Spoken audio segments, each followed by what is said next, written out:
لبيك اللهم لبيك لبيك لا شريك لك لبيك إن الحمد والنعمة لك والملك لا شريك لك.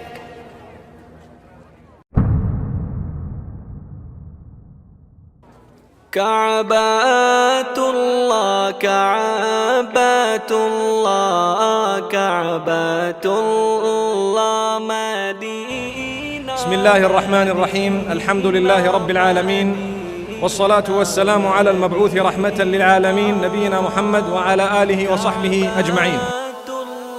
كعبات الله كعبات الله مدينة مدينة مدينة مدينة.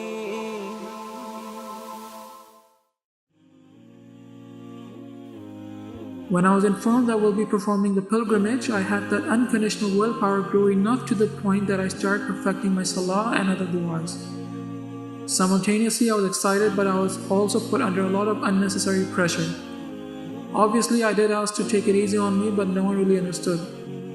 Probably that was the reason why I chose to neglect Islam initially. I didn't get the chance to learn how peaceful Hajj is or how merciful is Allah subhanahu wa ta'ala. Instead, others were drilling inside my head that if I don't recite du'as perfectly, there's no point of Hajj or that I'll get punished in hellfire or whatnot.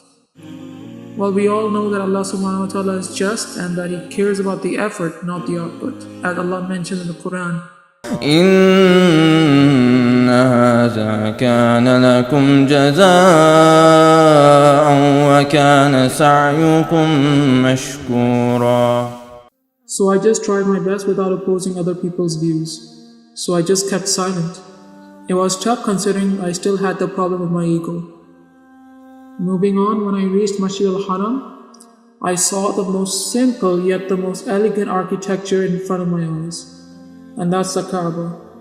And around the Kaaba I saw unity. To be honest, if this unity was present in our Ummah, who knows how many more we could have accomplished.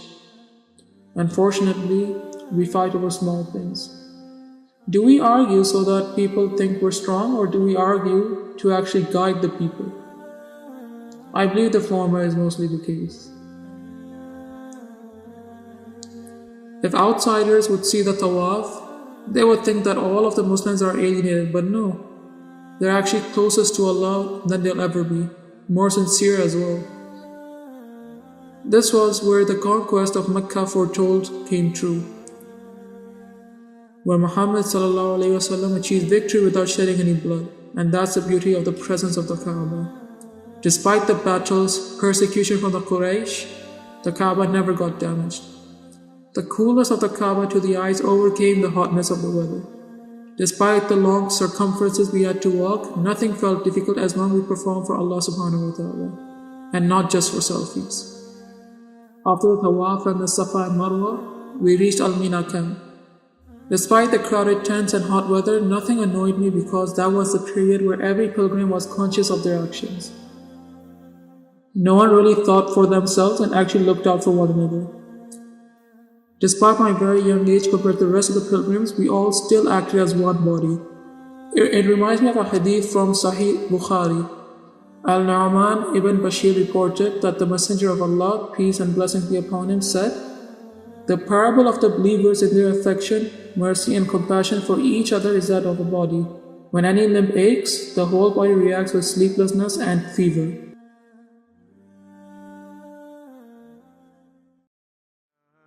Hajj made me wonder and think a lot about life.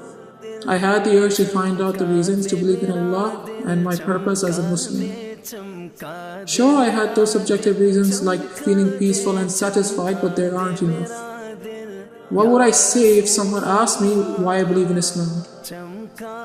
The non-Muslims could also come up with the same reasons if I asked them. I had to look for determining reasons. Something more logical than subjective. Something more solid than vague. Something more confident. That was my goal. Once I reached back home in Saudi, and I just kept tawakkul. I know that Allah will guide me. चमकाने वाले मेरा दिल भी चमका दे, चमकाने वाले। बरसता नहीं देख कर अब्रे रहमत, बरसता नहीं देख कर